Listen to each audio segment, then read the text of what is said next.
باہر کی دنیا کے لیے وہ ایک محنتی باپ تھے جو گلی کے کونے پر ٹیرس والے ایک معمولی سے گھر میں اپنے بیوی بچوں کے ساتھ رہتے تھے۔ رابرٹ اینڈریوز جونیئر کی نگرانی کرنے والے افسر نے بتایا کہ ان کے بارے میں کسی کو کچھ معلوم نہیں تھا، کبھی کسی نے ان کی طرف انگلی نہیں اٹھائی تھی کہ وہ منشیات فروش ہیں۔ برطانیہ میں ویلز کے شہر نیو پورٹ کے رہائشی 34 سالہ رابرٹ اینڈریوز جونیئر پولیس کی رڈار پر بھی کبھی نہیں رہے، لیکن ایک روز پولیس اہلکاروں کو ایک ڈرگ گینگ لیڈر کے فون پر ان کے واٹس ایپ پیغامات ملے۔ اس میں وہ ایک دوسرے سے یہ مذاق کر رہے تھے کہ یا تو ہم کروڑ پتی ہو جائیں گے یا پھر جیل کے کسی سیل میں اکٹھے ہوں گے۔ پھر کیا تھا، ان پیغامات سے شروع ہوئی تفتیش رابرٹ اینڈریوز کی گرفتاری پر مکمل ہوئی۔ ایک عام سا سیدھا سادہ باپ کیسے کروڑوں ڈالر کی مالیت کے ڈرگ مافیا کا سرغنہ نکلا جو بڑے پیمانے پر کوکین اور ہیروئن کی فروخت میں ملوث تھے۔ سنیے آج کی BBC ریڈز میں، تحریر ہے کیلی تھامس کی اور میں ہوں خدیجہ عارف۔ آپ سن رہے ہیں BBC ریڈز۔ پولیس نے جب اپنی تفتیش شروع کی تو ایک دن خفیہ پولیس کے کیمروں میں رابرٹ اینڈریوز دن کی روشنی میں ایک سپر مارکیٹ میں تقریباً 1 لاکھ پاؤنڈ کی مالیت کی منشیات سے بھرے بیگز کسی کو حوالے کرتے ہوئے دیکھے گئے۔ ایک خفیہ پولیس افسر نے BBC کو بتایا کہ دیکھنے میں وہ بالکل عام سے کوئی شخص لگتے تھے جو ہمیشہ اپنے کام والے کپڑے پہنے رہتے تھے، ایک عام سے گھر میں اپنے بچوں اور بیوی کے ساتھ رہتے تھے، یہاں تک کہ ان کے پاس کوئی اچھی گاڑی تک نہیں تھی۔ تفتیش کاروں کو رابرٹ اینڈریوز پر شک تو اسی وقت ہو گیا تھا جب ایک بڑے ڈرگ ڈیلر جن کا نام کیری ایونز تھا، ان کے موبائل پر ان کے واٹس ایپ میسج دیکھے گئے۔ ایونز کی گرفتاری کے بعد تفتیش کاروں کو پتہ چلا کہ ایونز منشیات کی خرید و فروخت اور پیمنٹس کا انتظام کرنے کے لیے ہمیشہ ایک نمبر پر پیغام بھیجتے تھے اور وہ نمبر تھا نیو پورٹ میں رہنے والے رابرٹ اینڈریوز جونیئر کا۔ ایونز کو گزشتہ برس 14 سال اور 5 ماہ کی قید کی سزا ہوئی اور اس کے بعد رابرٹ اینڈریوز کا نمبر تھا۔ پولیس افسر ایئن بارتھولومیو کا کہنا تھا کہ کبھی کبھی گرفتاری کے لیے بہت زیادہ انفارمیشن کی ضرورت نہیں ہوتی، ایک چھوٹی سی انفارمیشن یا ٹپ آف اپنا کام کر دیتی ہے۔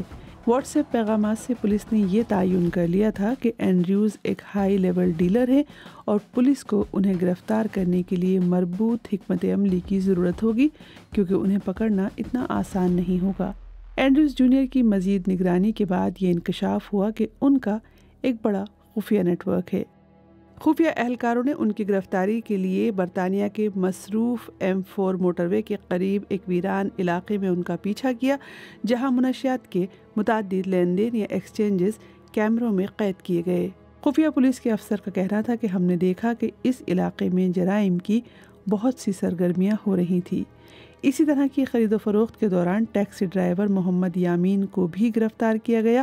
پولیس نے ان کو اینڈریوز سے 2 کلو ہائی پیورٹی کوکین لے کر جاتے ہوئے پکڑا تھا جس کی اسٹریٹ ویلیو تقریباً 2 لاکھ پاؤنڈ تھی۔ یامین کو اس جرم کے لیے 6.5 سال قید کی سزا ہوئی۔ اینڈریوز جونیئر کے سرویلنس کرنے پر یہ بات سامنے آئی کہ وہ اپنے سپلائر کو رقم پہنچانے کے لیے ٹوکنز کا استعمال کرتے تھے۔ ایک موقع پر یہ بھی دیکھا گیا کہ ایک شخص نے انہیں ان کی گاڑی میں بیٹھ کر 5 پاؤنڈ کا نوٹ دیا جسے اینڈریوز نے بڑے غور سے چیک کیا۔ وہ اس شخص کو جانتے نہیں تھے، تاہم انہیں معلوم تھا کہ لندن سے ایک کیش رنر ان سے وہ رقم لینے آنے والا ہے جو ان کو ایک سپلائر کو دینی تھی۔ نوٹ پر موجود منفرد سیریل نمبر ہی وہ شناختی نشان تھا جس کے ذریعے اینڈریوز جونیئر کو یقین ہو گیا تھا کہ وہ رقم صحیح شخص کے حوالے کر رہے ہیں۔ بعد میں کیش رنر کا بیگ قبضے میں لیا گیا جس میں سے 1,09,000 پاؤنڈ برآمد ہوئے۔ انویسٹیگیشن کے دوران اینڈریوز جونیئر کے فون سے شواہد ملے کہ وہ اپنے سپلائر کو باقاعدگی سے اسی طرح کی بڑی ادائیگیاں کرتے رہے تھے۔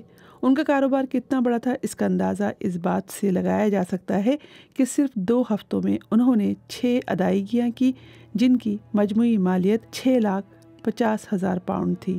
خفیہ نگرانی کرنے والے افسران کو یقین تھا کہ وہ ایک منظم جرائم پیشہ گروہ کو کارروائی کرتے دیکھ رہے ہیں۔ چنانچہ 2023 کی کرسمس سے پہلے صبح سویرے اینڈریوز جونیئر کے گھر پر چھاپا مارا گیا۔ جب پولیس اینڈریوز جونیئر کے کمرے میں داخل ہوئی تو تمام ثبوت مٹانے کی آخری کوشش کے طور پر انہوں نے اپنا موبائل فون بیڈ روم کی الماری کے اوپر پھینک دیا۔ جب ان کو ہتھ کڑی لگائی گئی اور ان کو ان کی گرفتاری کی وجہ پڑھ کر سنائی گئی تو وہ بے فکری سے ہنسنے کی کوشش کر رہے تھے۔ ان کا موبائل فون برآمد کر لیا گیا، جس سے تفتیش کے دوران نہایت اہم شواہد ملے، کیونکہ اس میں تفصیلی ریکارڈ موجود تھا کہ کس نے کیا آرڈر دیا، کون ان کا کتنا مقروض ہے اور وہ خود اپنے سپلائرز کے کتنے مقروض تھے۔ چیف سپرنٹینڈنٹ اینڈریو ٹک نے گرفتاری کے حوالے سے بتایا کہ رابرٹ اینڈریوز کسی گلی کے کونے پر یا دوستوں کو منشیات بیچنے والے عام شخص نہیں تھے، بلکہ وہ بڑی مقدار میں منشیات فروخت کر رہے تھے۔ ان کے قبضے سے کئی کلوگرام کنٹرول ڈرگ برآمد ہوئی، جن میں ایک وقت میں چینی سے بھرے بیگ کے برابر کوکین شامل تھی۔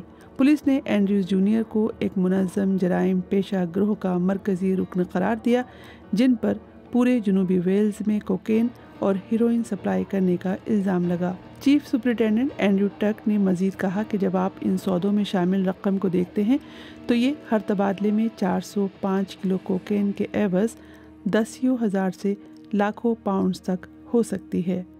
اگرچہ اینڈریوز جونیئر نے اپنی ناجائز دولت کی نمائش لگژری گاڑیوں یا مہنگے ڈیزائنر کپڑوں سے نہیں کی، لیکن پولیس کو شک تھا کہ وہ اپنی منشیات کی کمائی ایک نئے گھر کی تعمیر پر خرچ کر رہے ہیں، جو ایک الگ تھلگ زمین پر بنایا جا رہا تھا۔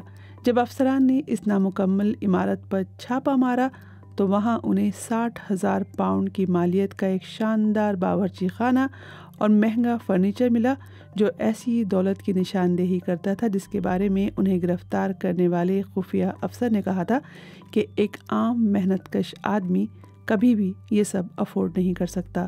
اینڈریوز جونیئر نے 2024 کے آغاز میں اپنے اوپر لگائے جانے والے جن 2 الزامات کو تسلیم کیا، ان میں ایک کوکین اور ہیروئن کی سپلائی کے لیے سازش کرنے کا تھا، جبکہ دوسرا ان منشیات کی عملی سپلائی کرنا تھا۔